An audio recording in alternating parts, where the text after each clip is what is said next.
Hello friends, मैं निधि learning made easy में आप सभी लोग का स्वागत करती हूँ। आई होप आप सभी लोग अच्छे होंगे। आज हम CDP के 30 क्वेश्चन करेंगे। पहला क्वेश्चन है ये, निम्न में से कौन सी शिक्षण विधि प्रजातांत्रिक नहीं है? ऑप्शन नंबर ए व्याख्या विधि, ऑप्शन नंबर बी सामूहिक परिचर्चा, ऑप्शन नंबर सी प्रोजेक्ट विधि, ऑप्शन नंबर डी सहभागी विधि। क्वेश्चन नंबर ए फर्स्ट का ऑप्शन क्या है?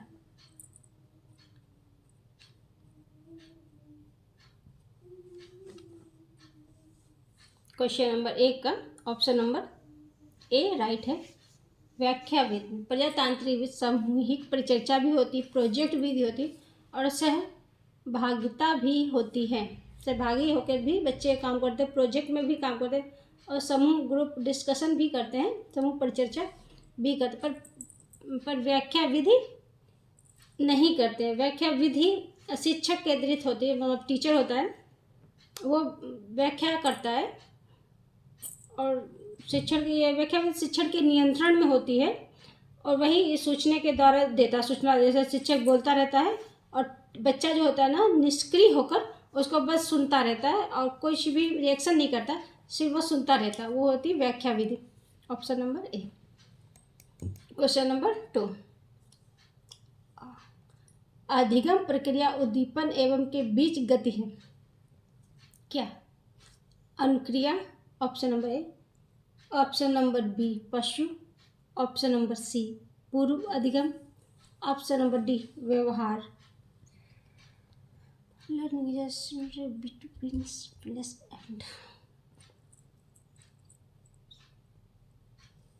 क्वेश्चन नंबर 2 का ऑप्शन क्या है?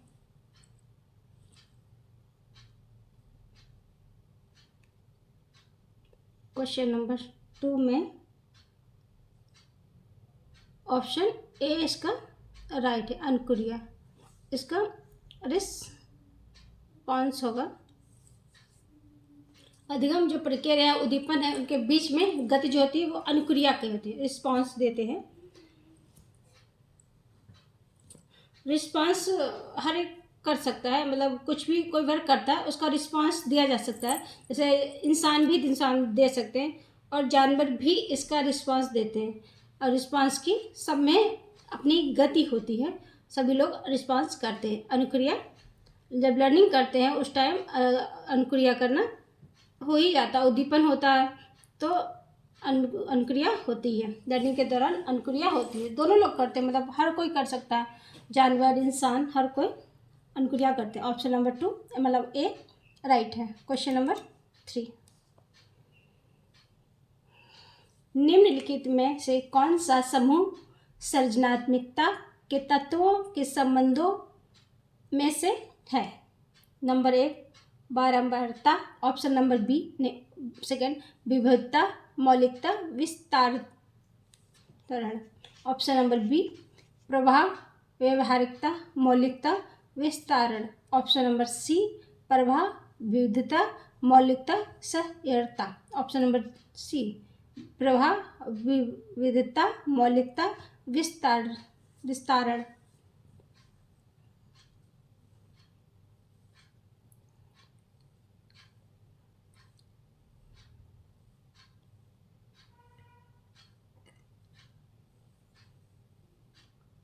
क्वेश्चन नंबर 3 में ऑप्शन क्या होगा?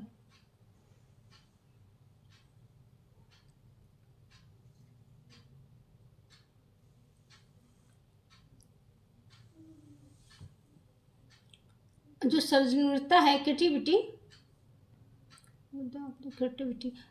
है, उसमें प्रभाव होती है, व्यवहारिकता होती है, मौलिकता होती है और विस्तारितता होती है। फ्लुएंसी, फ्लेक्सिबिलिटी, ऑर्डिनिटी और एबिलिटी से दोनों चारों होते हैं। क्वेश्चन नंबर 3 में ऑप्शन नंबर बी राइट है। क्वेश्चन नंबर 4, कौन सा व्यक्तित्व के गुण सिद्धांत से संबंधित नहीं है? कौन व्यक्तित्व के गुण से संबंधित नहीं है, कोर पर्सनैलिटी से संबंधित नहीं है। Cattell, Eysenck, Freud, Alfred, Allport.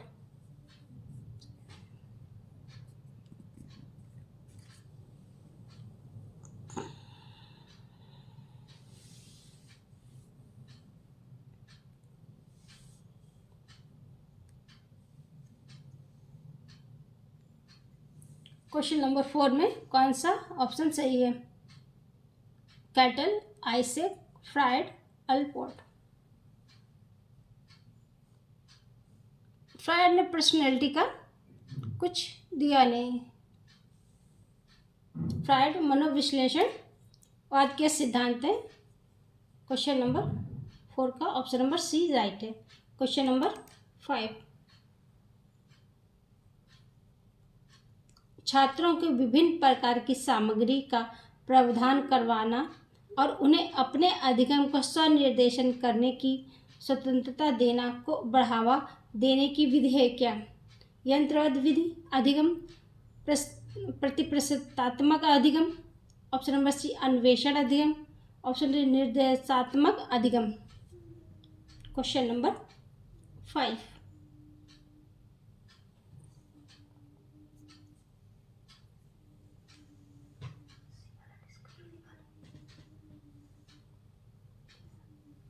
Question number 5,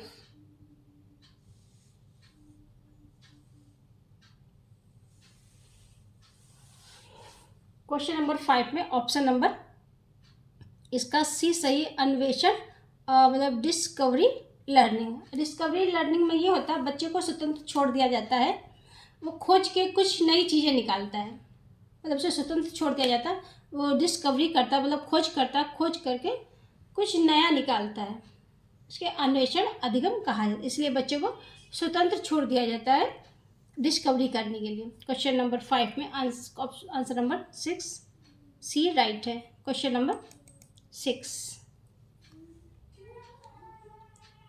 एक रचनावादी कक्षा में अध्यापक और छात्र की क्या भूमिका होती है? कक्षा में शिक्षक द्वारा दोनों निष्क्रिय होते हैं। ऑप्शन नंबर बी, छात्र क्रियाशील है परंतु अध्यापक निष्क्रिय है। ऑप्शन नंबर सी, अध्यापक और छात्र दोनों क्रियाशील हैं। ऑप्शन नंबर डी, अध्यापक क्रियाशील है परंतु छात्र निष्क्रिय है। क्वेश्चन नंबर 6 में कौन सा ऑप्शन राइट है?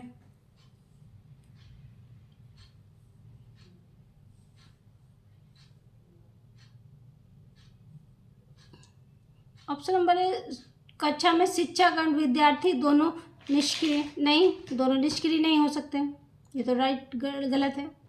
छात्र क्रियाशील परंतु अध्यापक निष्क्रिय, ये भी नहीं है। एक क्रियाशील रहेगा दूसरा निष्क्रिय रहेगा, ये भी नहीं सही है। इसमें अध्यापक क्रियाशील है परंतु छात्र निष्क्रिय है, ऐसा भी नहीं हो सकता, शायद का बिल्कुल नहीं हो सकता है। क्वेश्चन नंबर का ऑप्शन नंबर सी राइट है।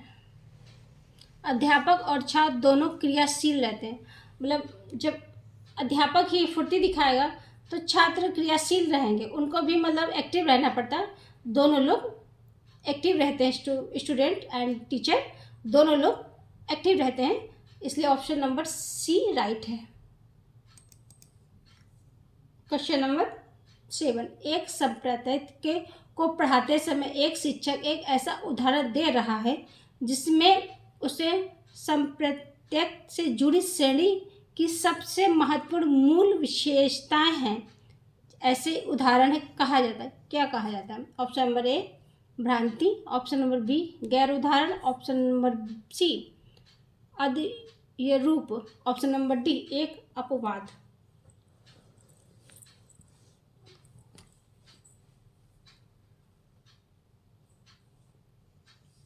Question number 7,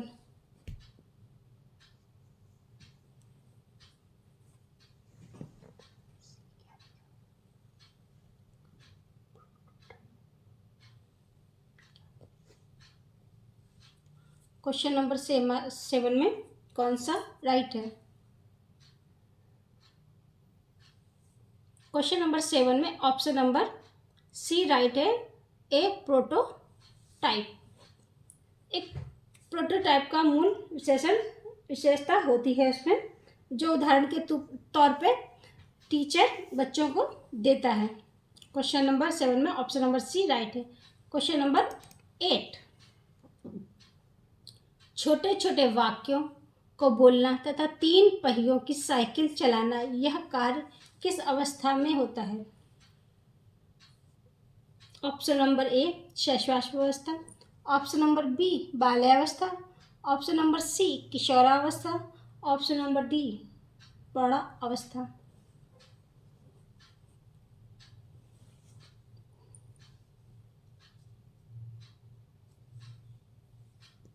question number 8, question number 8 में इसका ऑप्शन ए होगा शैशवावस्था, infancy age. Question number A, जब बच्चा इनफेंसी एज में होता है, किशोरावस्था में होता है, 0 से 2 वर्ष के बीच में होता है, तो वो छोटे छोटे वर्ड को बोलने लगता है और 3 पहिए की साइकिल भी चलाने लगता है। 3 पहिए की साइकिल छोटे छोटे मतलब वर्ड को जोड़ जोड़ के थोड़ा बहुत बोलना स्टार्ट कर देता है।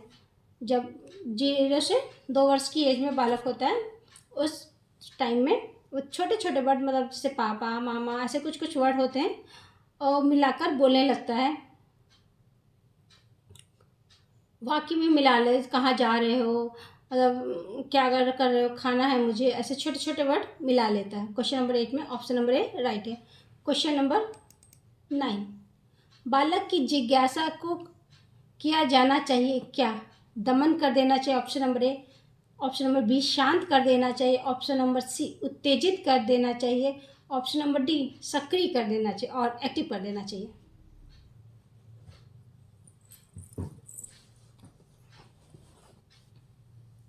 क्वेश्चन नंबर 9,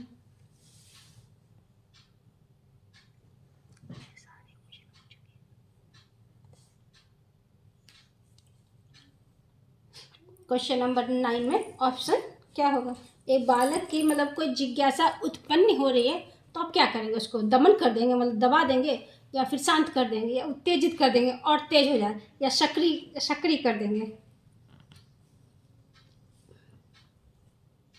बालक की जब भी जिज्ञासा उत्पन्न होती है उसको हम शांत करते हैं, काम कर देते हैं ताकि वो शांत हो जाए। बालक की जब भी कोई जिज्ञासा उत्पन्न होती तो उसको हम बताते हैं कि ये चीज़ है, इससे उसकी जिज्ञासा जो होती है ना वो शांत हो जाती है। छोटा बालक है, बहुत सारे क्वेश्चन करता है, हर एक क्वेश्चन का हम जवाब देते हैं और उसकी जिज्ञासा को शांत करते हैं, तो वो संतुष्ट हो जाता है और क्रिएटिव होता है, और भी उसके अंदर और जिज्ञासाएँ उठती हैं कि सवाल करने का, क्वेश्चन करने का, ताकि वो और कुछ जान सके।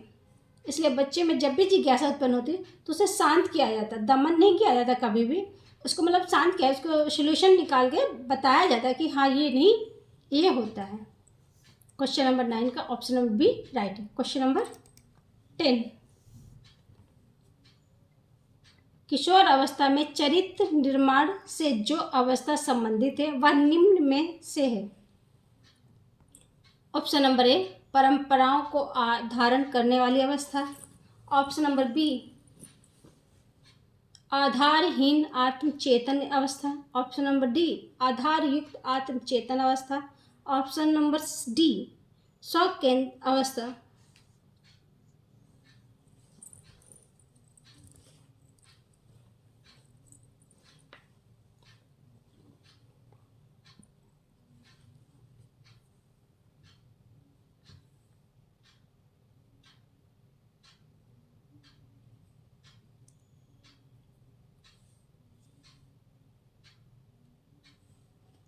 क्वेश्चन नंबर 10 में कौन सा ऑप्शन राइट है? किशोर जो अवस्था के चरित्र निर्माण किस अवस्था से संबंधित है? कौन सी चरित्र निर्माण की अवस्था में है?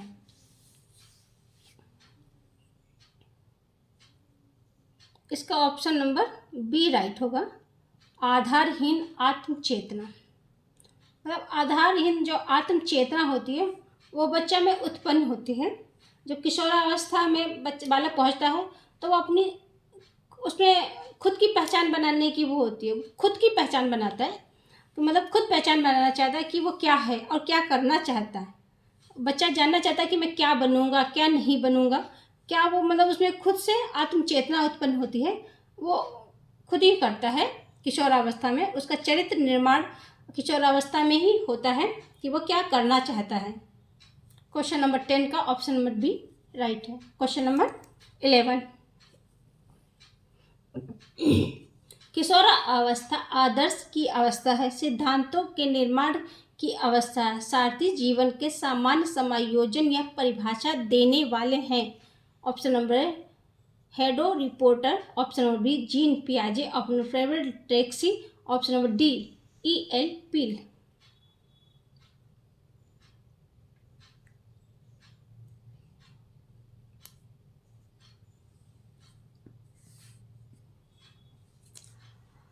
इसका ऑप्शन जीन पियाजे होगा।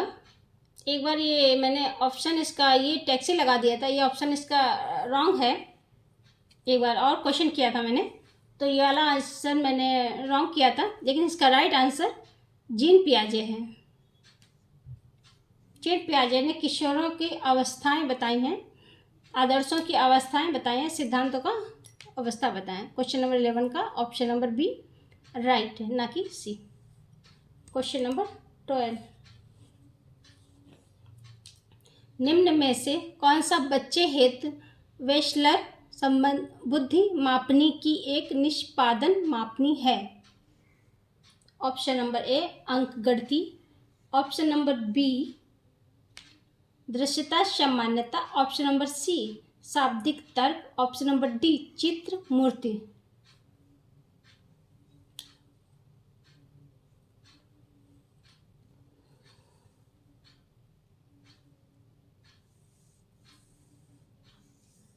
क्वेश्चन नंबर 12 में ऑप्शन कौन सा होगा?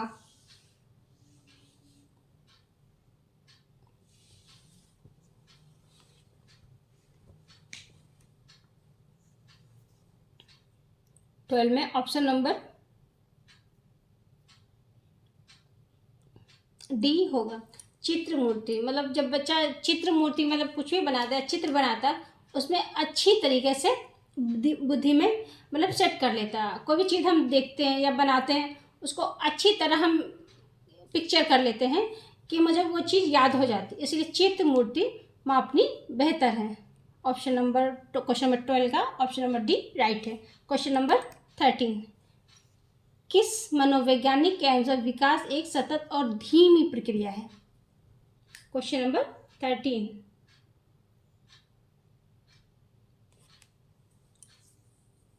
Option number A Kolesnik, option number B पियाजे, option number C Skinner, option number D Hurlock.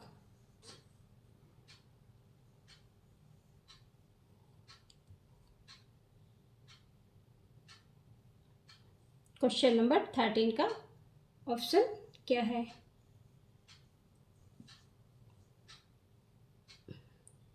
इसका ऑप्शन नंबर सी राइट होगा, स्किनर है।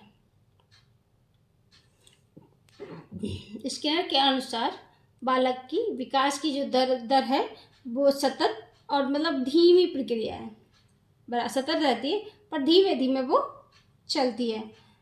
स्किनर ने रेट और पिजन पे किया था। क्वेश्चन नंबर 14,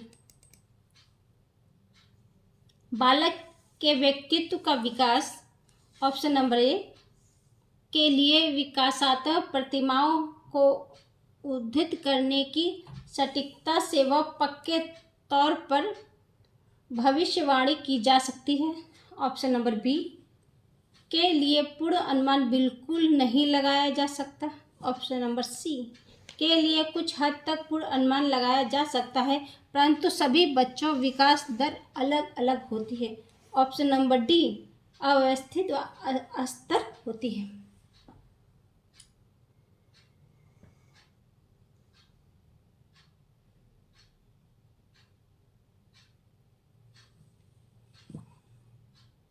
क्वेश्चन नंबर 14 में कौन सा ऑप्शन सही है? बालक का व्यक्तित्व विकास कैसा होता है?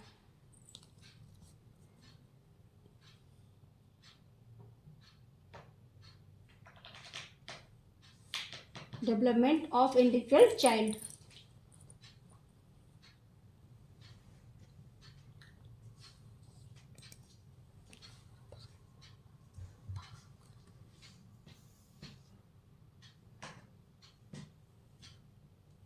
क्वेश्चन नंबर 14 में ऑप्शन नंबर सी इसका राइट है। बालकों के व्यक्तित्व का विकास के लिए कुछ हद तक पूर्ण अनुमान लगाया जा सकता है, परंतु सभी बच्चों के विकास दर अलग अलग होती है। ये सभी बच्चों का विकास दर मतलब सेम ही होता है, पूर्ण अनुमान कर सकते हैं। जैसे लुढ़कना है, रेंगना है, चलना है, दौड़ना सेम होता है, लेकिन विकास की जो दर है वो अलग अलग होती है। जैसे हम बहुत सारे बच्चे देते हैं, कुछ बच्चे जल्दी चलते हैं, कुछ बच्चे देर में चलते हैं, और कुछ बच्चे जल्दी बोलते हैं, कुछ बच्चे देर से बोलते हैं। इसलिए विकास दर सेम होती है, लेकिन उसका दर जो होती है ना वो अलग अलग होती है, आगे पीछे होती रहती है। क्वेश्चन नंबर 14 का ऑप्शन नंबर सी राइट है। क्वेश्चन नंबर 15,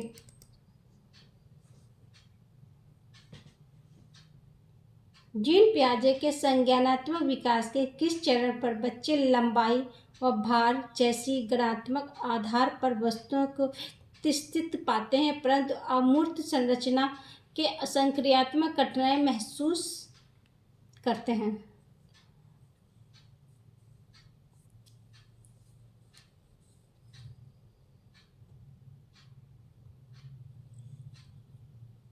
ऑप्शन नंबर ए संवेदी चालक, ऑप्शन नंबर बी पूर्व संक्रियात्मक अवस्था, ऑप्शन नंबर सी मूर्त संक्रियात्मक अवस्था, ऑप्शन नंबर डी अमूर्त संक्रियात्मक अवस्था।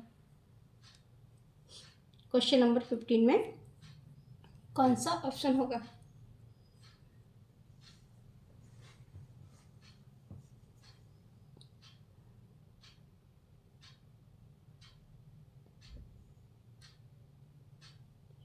इसका होगा मूर्त संक्रियात्मक अवस्था।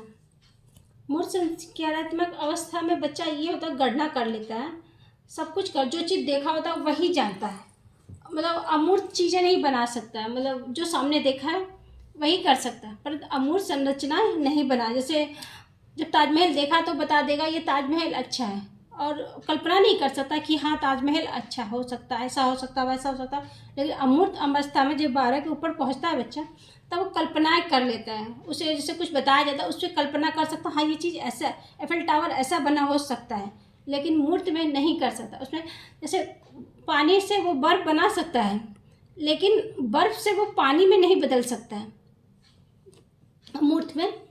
इसलिए 15 का ऑप्शन नंबर सी राइट है।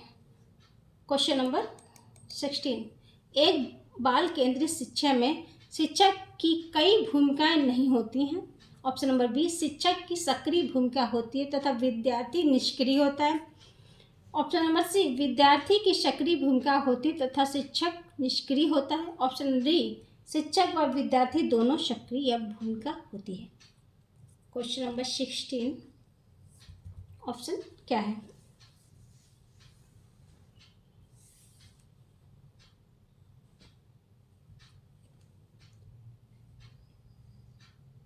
क्वेश्चन नंबर 16 में ऑप्शन क्या है?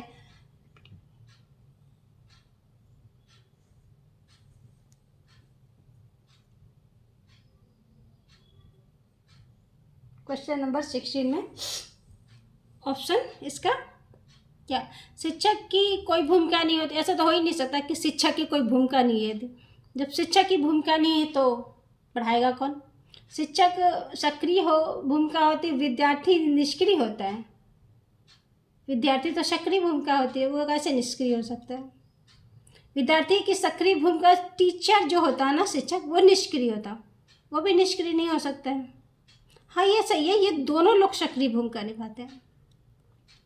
टीचर और विद्यार्थी स्टूडेंट दोनों लोग सक्रिय होते हैं, दोनों को मतलब एक्टिव हो रहते हैं, क्वेश्चन करते हैं, वो जवाब देते हैं। मतलब कुछ भी पढ़ा रहे हैं, बच्चा एक्टिव होकर पूछता है कि इसका क्या है, तो टीचर उसका जवाब देता है। दोनों लोगों को टीचर के टीचिंग के दौरान दोनों लोग सक्रिय भूमिका निभाते, दोनों लोग टीचर एंड स्टूडेंट दोनों एक्टिव रहते हैं। क्वेश्चन नंबर 16 में ऑप्शन नंबर डी राइट है। क्वेश्चन नंबर 17, मूल्यांकन का केंद्र क्या होना चाहिए? ऑप्शन नंबर ए, अधिगमकर्ता क्या नहीं कर सकता इसका चित्रण करना। ऑप्शन नंबर बी, कक्षा के द्वारा बच्चों की तुलना में अधिगमकर्ता का प्रदर्शन स्पष्टीकरण करना। ऑप्शन नंबर सी, मानव वर्ग के बच्चों का लेबलिंग करना। ऑप्शन नंबर डी, अधिगमकर्ताओं क्या और कैसे सीख रहा है उसका सॉरी उसका वर्णन करना।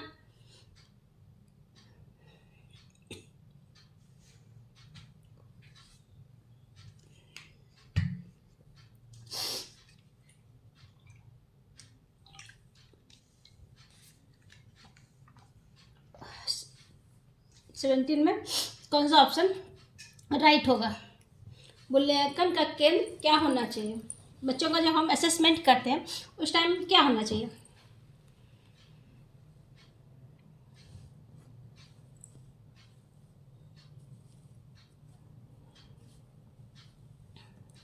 अधिगमकर्ता क्या नहीं कर सकता इसका चित्रण होना चाहिए। बच्चा क्या नहीं कर सकता, ऐसा तो सोचना ही नहीं बच्चा क्या नहीं कर सकता, क्या नहीं जो कर सकता वो सोचना, क्या बच्चा कर सकता है उसके बारे में सोचना चाहिए। इसका तो कोई मूल्यांकन नहीं हो सकता है। कक्षा के द्वारा बच्चों की तुलना, हम तुलना तो कभी नहीं कर सकते। कोई बच्चा अच्छा है या बुरा है उसकी तुलना तो हम कभी नहीं कर सकते। बच्चे बोला गया हर एक बच्चा विशिष्ट है, हर एक बच्चा अच्छा है, उसकी हम तुलना कभी नहीं कर सकते। स्पष्टीकरण कभी नहीं देंगे तुलना करने का, ये रॉन्ग है। मानव वर्ग के बच्चों को लेबलिंग कर सकता है, तुम फर्स्ट आए, तुम सेकेंड आए, तुम फेल हो गए, ये लेबलिंग तो हम कभी नहीं करते हैं कि बच्चों की लेबलिंग करें। लेबलिंग करने इसका राइट डी आंसर राइट होगा। अधिगमकर्ता क्या और कैसे सीख रहा है इसका वर्णन करना। इसका वर्णन कर सकते, इसका असेसमेंट कर सकते हैं कि बच्चा कब और कितना सीखता है, ये सब हम कर सकते हैं। बच्चा क्या करता है, कैसे सीखता है, इसका ध्यान हम लगा सकते हैं। इसका वर्णन कर सकते हैं कि कैसे हो पोर्टफोलियो के दौरान हम इसका करते हैं कि बालक ने कितना सीखा, क्या किया, ये सब पता लगाते हैं। क्वेश्चन नंबर 17 में ऑप्शन नंबर डी राइट है। क्वेश्चन नंबर 18, निम्नलिखित में से कौन सा प्रश्न कक्षा में समालोचना सोच को बढ़ावा देने का सही उदाहरण है? ऑप्शन नंबर ए, 325 और 486 को जमा करो।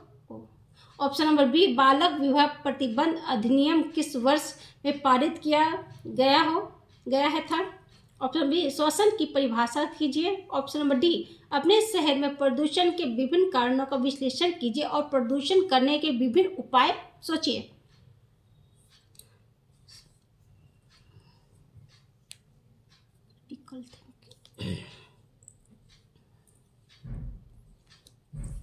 एटीन में कौन सा आंसर सही है?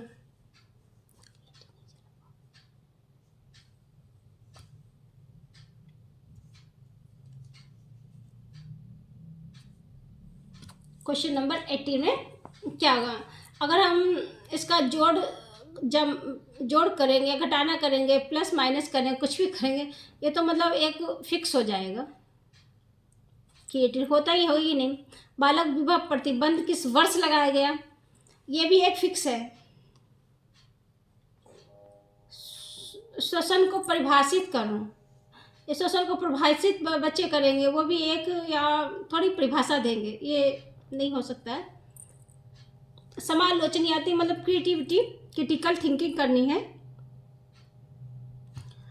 क्रिटिकल थिंकिंग, हम अपने शहर में प्रदूषण के विभिन्न कारणों का विश्लेषण कीजिए और प्रदूषण किसके कारण विभिन्न उपाय बताएं। जब हम किसी बच्चे से ऐसे क्वेश्चन करेंगे कि क्रिटिकल थिंकिंग वाले, तो बच्चे अपने शहर के तरह तरह की बात बताएंगे, उसके उपाय भी बताएंगे। कोई कहेगा हमें पेड़ लगाने चाहिए, कोई कहेगा हमें गाड़ी कम चलानी चाहिए, कोई कहेगा हमको साथ में चलना चाहिए, मेट्रो से चलना चाहिए। ऐसे बहुत सारे कारण बच्चे देंगे, अपने अपने शहरों के अपने अपने बारे में बताएंगे। ये मतलब क्रिटिकल थिंकिंग है। अपने प्रदूषण के विभिन्न कारणों का विश्लेषण भी करेंगे और प्रदूषण के विभिन्न उपाय भी बताएंगे। हर बच्चे के सोच समझ और मतलब उनकी थिंकिंग अलग होती है, हर बच्चा अलग अलग उपाय देगा, अपनी राय अलग अलग रखेगा। क्वेश्चन नंबर 18 में ऑप्शन नंबर डी राइट है। क्वेश्चन नंबर 19, एक शिक्षक को सबसे महत्वपूर्ण चुनौती होती है क्या? ऑप्शन नंबर ए छात्रों को उनके होमवर्क करने के लिए, ऑप्शन नंबर बी सीखने सिखाने की प्रक्रिया को सुगम बनाने के लिए, ऑप्शन नंबर सी कक्षा के अनुशासन बनाए रखने के लिए, ऑप्शन नंबर डी प्रश्न पत्र तैयार करने के लिए।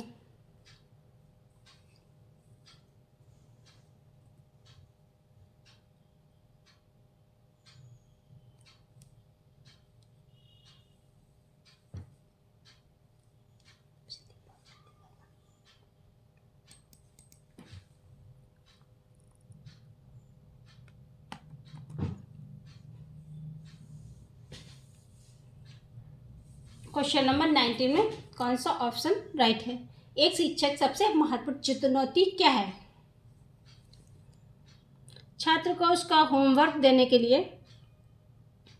हम छात्र को कभी होमवर्क नहीं देते हैं, होमवर्क नहीं दिया जाता, असाइनमेंट दिया जाता। ऑप्शन नंबर सी कक्षा में अनुशासन तो कभी नहीं लगा सकता। अनुशासन में बोला जाता है कि डेड क्लास है, अनुशासन चुपचाप रहना तो हम कभी नहीं करते, एक्टिव क्लास रखते हैं।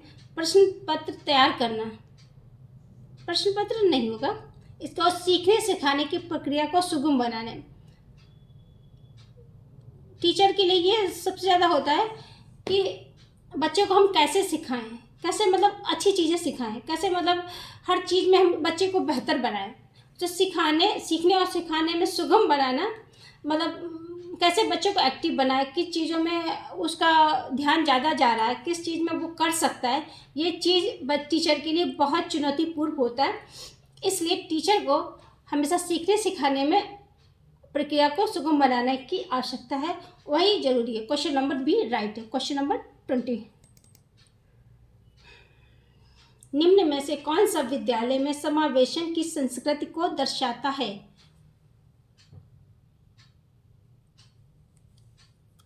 ऑप्शन नंबर ए विद्यार्थियों की जरूरतों को पूरा करने के लिए विभेदी आकलन को बढ़ावा दिया जाता है। ऑप्शन नंबर बी विभिन्नता और विविधता प्रक्षेपण की प्रोत्साहित किया जाता है। ऑप्शन नंबर सी विद्यालय के कुछ विद्यार्थियों के अविदित और समाहित महसूस करते हैं। ऑप्शन नंबर डी विद्यार्थियों को उनकी योग्यता के आधार पर स्थानीय समूह में बांटा जाता है।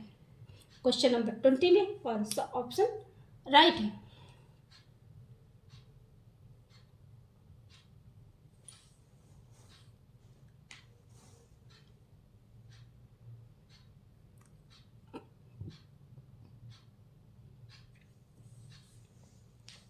ट्वेंटी का कौन सा ऑप्शन राइट है? विद्यार्थियों को उनकी योग्यता के आधार पर समूहों में बांटा जाता है। ऐसा नहीं, हम बच्चों को पहले ही बता चुके कि उनकी आगे योग्यता पे उनकी लेवलिंग ये सब हम नहीं कर सकते हैं। बच्चों को कभी भी हम बांट नहीं सकते हैं, उनकी लेवलिंग हम नहीं कर सकते हैं, उनकी योग्यता पे कभी नहीं बांटे। कुछ विद्यार्थियों को अविवादित और समाहित महसूस कराना ये भी नहीं हम कर सकते हैं। कुछ बच्चों को ऐसा कुछ भी महसूस नहीं कराने की ज़रूरत नहीं है हम लोगों को।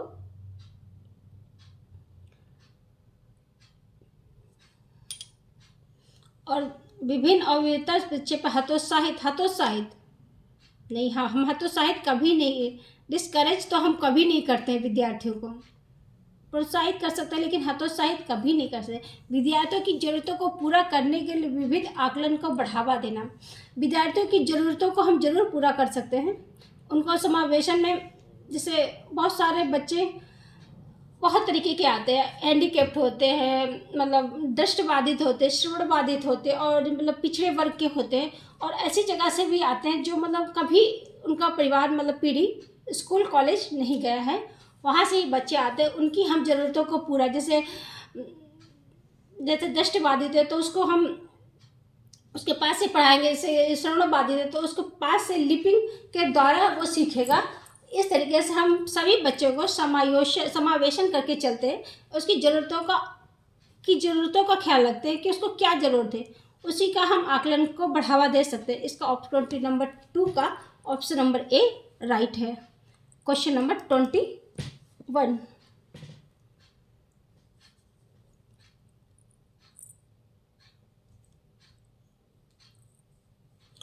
21 निम्नलिखित में से कौन सा शिक्षक द्वारा कक्षा में बच्चों के लिए समस्या हल करने के तरीकों का वर्णन नहीं करता है? ऑप्शन नंबर ए, कुछ हल करते समय गलतियों को करने के प्रति ईमानदार रहना। ऑप्शन नंबर बी, सोच विचार परीक्षण और विभिन्नता उत्तरों जैसे शब्दावली का प्रयोग करना। ऑप्शन नंबर बी, अभिसरण उत्तर वाले प्रश्न पूछना। ऑप्शन नंबर डी, किसी विशेष समस्या को हल करने के बारे में अपने विचार प्रक्रिया पर चर्चा करना। Question number 21।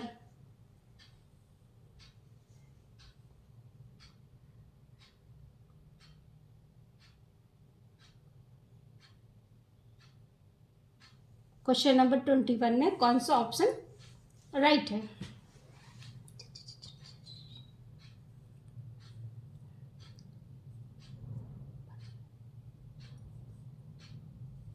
21 में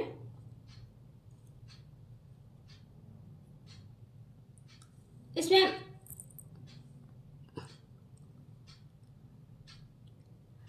कुछ बच्चों को हल करते समय उनकी गलतियों को प्रति ईमानदार रहना। हाँ, ये हम कर सकते हैं, बच्चों की गलतियों के प्रति ईमानदार रह सकते हैं, उनको हम बताएंगे, क्योंकि अगर हम बताएंगे नहीं तो वो कैसे जानेंगे। थोड़ा सा मतलब ऐसे नहीं बोल देंगे कि तुम गलत हो, ऐसे बोलेंगे कि आपने सही किया है पर कुछ और बेहतर हो सकता था। उनको बुरा भी नहीं लगेगा और दोबारा वो करने के लिए तैयार भी रहेंगे। सोच विचार कर परीक्षण और विभिन्न उत्तरों को शब्दावली का प्रयोग करना, ये भी हम कर सकते हैं। विभिन्न शब्दावली का भी हम प्रयोग करते हैं। लेकिन किसी विशेष समस्या को हल करने पर उस पर चर्चा करना, हम कोई सी पे भी चर्चा कर सकते। चर्चा करने से अपने अपने बच्चों के सोच विचार तरीके आते हैं। लेकिन अभिसारी वाले उत्तर वाले प्रश्न पूछना, ये नहीं हम करते हैं। Asking question with convergent answer, ये नहीं करते हम डाइवर्जेंट करते हैं।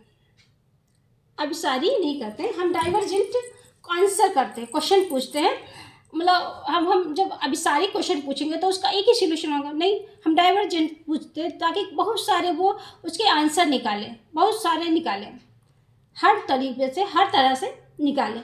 इसलिए इसका 21 का ऑप्शन नंबर सी राइट है।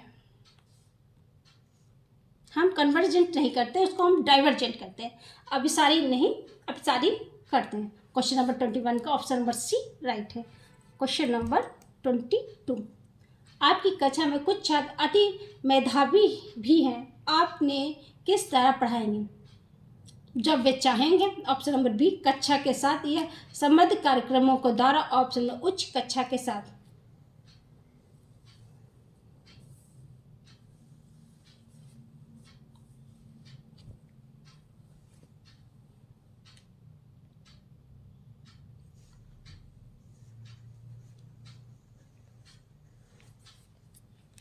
ट्वेंटी टू का कौन सा ऑप्शन सही है?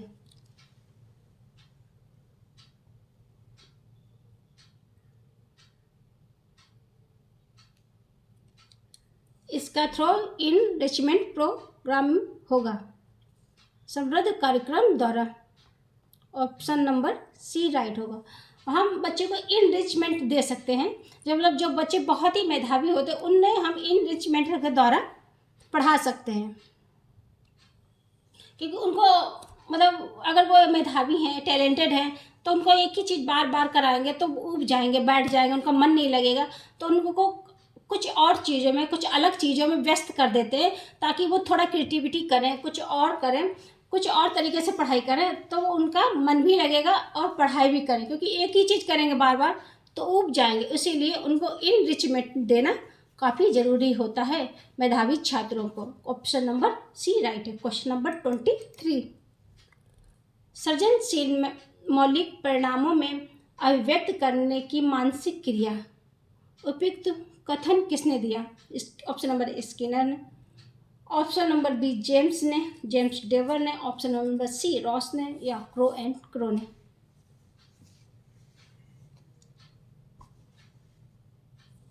क्वेश्चन नंबर 33,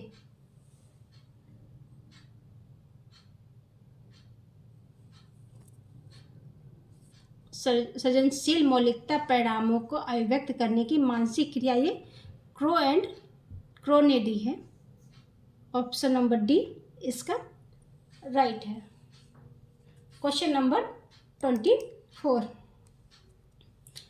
कक्षा का अधिकार अधिनियम 2009 में निश्चित किया गया कि कक्षा 1 से 5 तक यदि प्रवेश दिया जाए, विद्यार्थियों की संख्या 200 से अधिक, तो विद्यार्थी अध्यापक अनुपात होगा।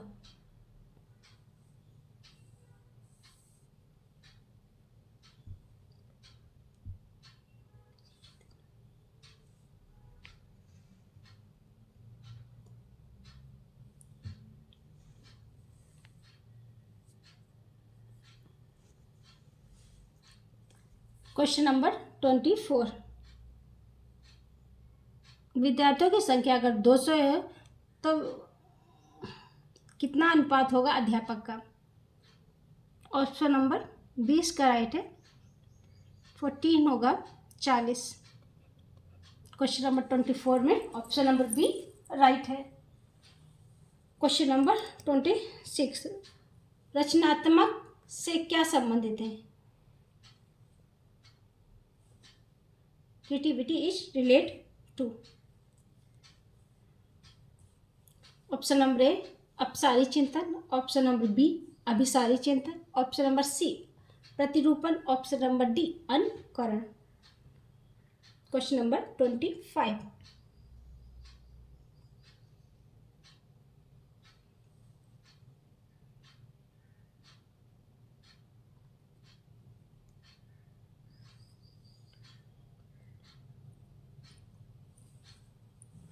क्वेश्चन नंबर 24 का ऑप्शन राइट क्या है?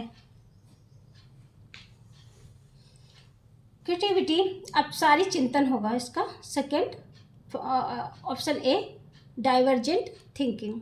अभी मैंने कुछ टाइम पहले आपको बताया कि डाइवर्जेंट जब थिंकिंग होती है बच्चों की, तो वो तरह तरह का सोचते हैं। मतलब एक सोल्यूशन अगर क्वेश्चन किया तो उसके कई सारे सोल्यूशन निकाल लेता है। और अभिसारी चिंतन में ये होता है, कन्वर्जेंट में वो सिर्फ एक ही पॉइंट को लेके एक ही सोल्यूशन निकालता है। लेकिन जब डाइवर्जेंट होता है तो बच्चा एक पॉइंट से कई सारे चारों दिशाओं में वो सोल्यूशन निकाल सकता है। जरूरी नहीं वो एक ही निकाले, वो कई सारे निकालेगा। जैसे हम किसी बालक से कहते हैं कि मतलब कोई भी मतलब जैसे पर्यावरण के बारे में पूछते हैं, कुछ बच्चे कुछ आंसर देंगे, कुछ बच्चे कुछ आंसर देंगे, और कोई भी समस्याओं को वो अलग अलग तरीके से सॉल्यूशन करेंगे। इसलिए रचनात्मकता का संबंध अपसारी चिंतन से, इसका डाइवर्जेंट आंसर राइट है। क्वेश्चन नंबर 5 का ऑप्शन नंबर ए right. Question number 26,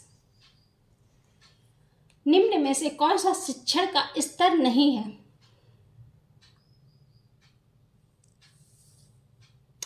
option number ए स्मृति स्तर, ऑप्शन नंबर बी अवबोध स्तर, ऑप्शन नंबर सी परावर्तन स्तर, ऑप्शन नंबर डी अभिप्रेरणा स्तर। क्वेश्चन नंबर 26 का क्या होगा?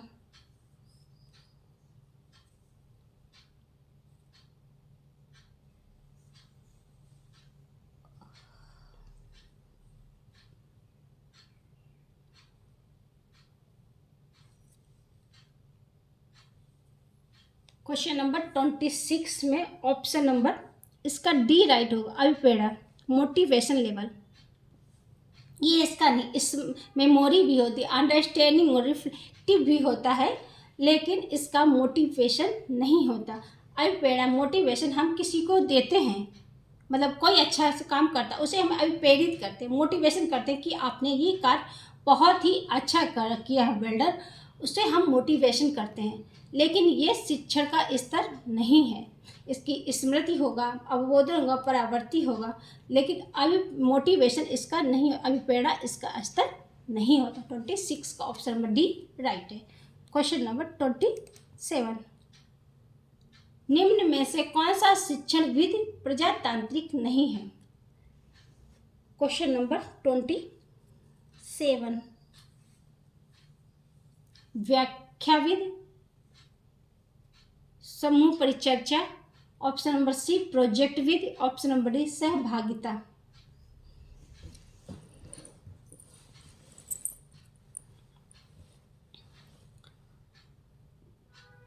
इसका ऑप्शन नंबर ए राइट है। व्याख्या विधि लेक्चर मेथड नहीं होता, क्योंकि लेक्चर मेथड टीचर सेंटर होता है। इसमें टीचर बोलता है और स्टूडेंट सुनता है, टीचर सक्रिय होता है और स्टूडेंट निष्क्रिय होता है, वो बस सुनता है और टीचर व्याख्या करती रहती है। क्वेश्चन नंबर 27 का ऑप्शन नंबर ए राइट है। क्वेश्चन नंबर 28, एक बच्चा जो सामाजिक नियमों और विनियमों के विरुद्ध व्यवहार करता है क्या कहलाता है? एक पिछड़ा बालक, ए सुस्त बालक, ए मूर्ख बालक, ए अपराधी बालक।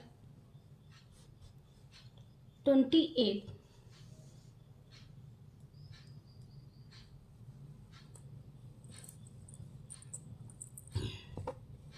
क्वेश्चन नंबर 28 का कौन सा आंसर राइट है? इसका ऑप्शन नंबर डी राइट है। ये अपराधी बच्चा कहलाता है। एक बच्चा सामाजिक जो नियमों का विनियम का उसके विरुद्ध होता है, उसका व्यवहार करता है, तो वो अपराधी बच्चा कहलाता है। क्वेश्चन नंबर 28 का ऑप्शन नंबर डी राइट है। क्वेश्चन नंबर 29, सीखने का सबसे उपयुक्त उद्देश्य क्या?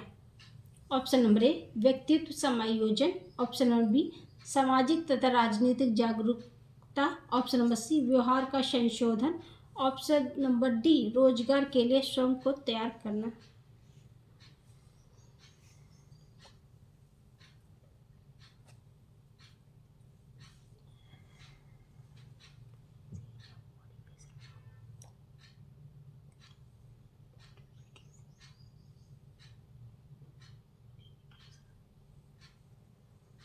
क्वेश्चन नंबर 29, इसका कौन सा उद्देश्य उपयुक्त है?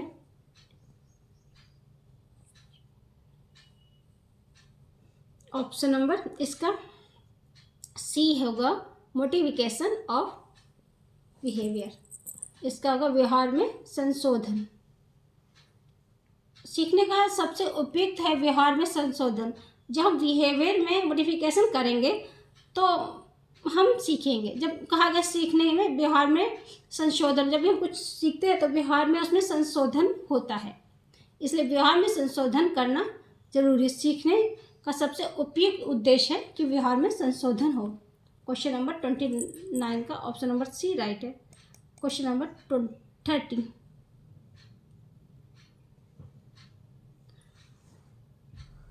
बचपन में सोच से चिन्हित नहीं है क्या?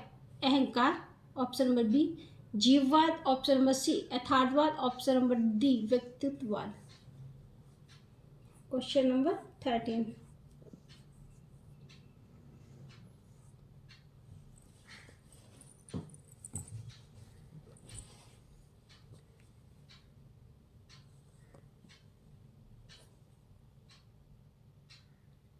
क्वेश्चन नंबर 13,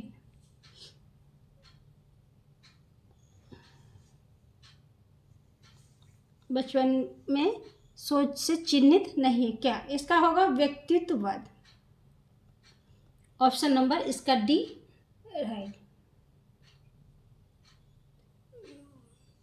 बचपन में जो व्यक्तित्ववाद है ना, वो व्यक्तित्ववाद में आते में व्यक्ति जब होता है, मतलब बच्चा बड़ा हो जाता है, अहंकार भी होता है, जीववाद भी होता है और यथार्थवाद भी होता है, एगोसेंट्रिक एजेंट और भी होता है, लेकिन व्यक्तित्ववाद नहीं होता है। व्यक्तित्ववाद बच्चा जब बड़ा हो जाता है, मतलब किशोरावस्था के ऊपर होता है या किशोरावस्था में होता है, तब उसमें व्यक्तित्ववाद आता है। व्यक्तित्ववाद में परिपक्व हो जाता है, परिपक्वता को प्राप्त करता है, वो कुछ सोचता है, समझता है, उस चीज़ों को सॉल्यूशन को हल कर सकता है, उसमें व्यक्तित्ववाद आता है। लेकिन बचपन में अहंकार, जीववाद, यथार्थवाद ये नहीं आते। ये व्यक्तित्ववाद बड़े बच्चे हो जाते हैं, मतलब किशोरावस्था 12 के ऊपर होते हैं, तब उसमें परिपक्व हो जाता है, कुछ चीज़ों को बना लेते हैं, कुछ चीज़ों को कर लेते हैं, उसको करने की उनमें क्षमताएं आ जाती हैं, उसमें व्यक्तित्ववाद आता है। बचपन में नहीं होता। क्वेश्चन नंबर का ऑप्शन नंबर डी राइट है।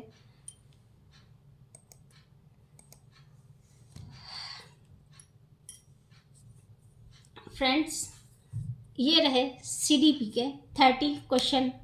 आई होप आप लोगों को शायद ये क्वेश्चन अच्छे लगे हों। अगर आप लोगों को अच्छे लगे हैं तो प्लीज़ मेरे चैनल को लाइक कीजिए, शेयर कीजिए और सब्सक्राइब कीजिए। Thank you friends and bye.